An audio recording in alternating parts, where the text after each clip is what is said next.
pull-up is one of the best exercises you can do. It's functional and involves a lot of muscles.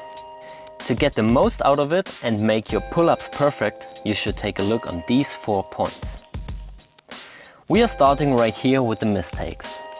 When you do pull-ups, you should always aim for a full range of motion. Do not only use the upper or lower part of the movement and go into full extension of your arms at the bottom. A pull-up should also be performed with strength and not with momentum.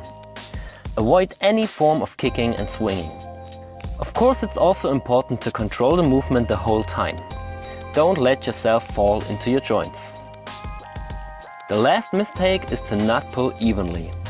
You should control yourself to pull with both sides equally to avoid imbalances.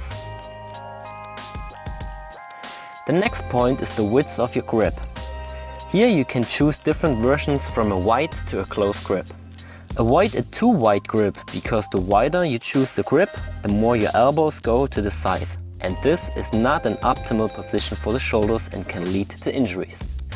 When you choose a narrow grip, your elbows stay close to the body.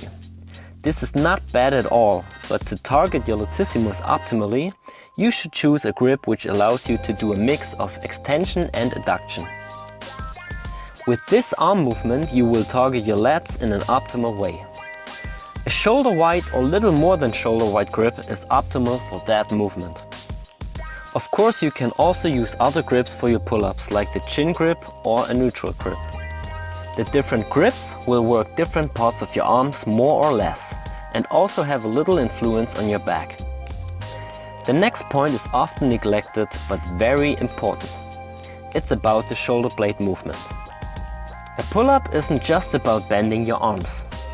First of all, you have to pull your shoulder blades down to get the necessary tension in your back. After that, you bend your arms and also try to pull your shoulder blades together. We want to avoid a rounded shoulder, because in this way you don't target all the muscles in your back in an optimal way. The rounded shoulder position can also lead to imbalances and injuries in the long term. This leads us to the fine-tuning of the movement, and here it gets a little bit controversial. There are 2 different body positions for a pull-up.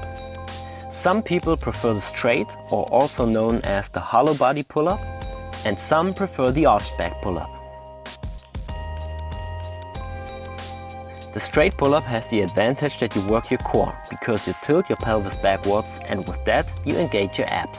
The negative thing about this movement is that it can be counterproductive for your back engagement. When you tilt your pelvis and engage your abs, you trigger your anterior muscle chain. But the actual goal of a pull-up is to activate your posterior chain in your upper body. It is possible to do both at the same time, but it's very hard and often leads to a suboptimal movement.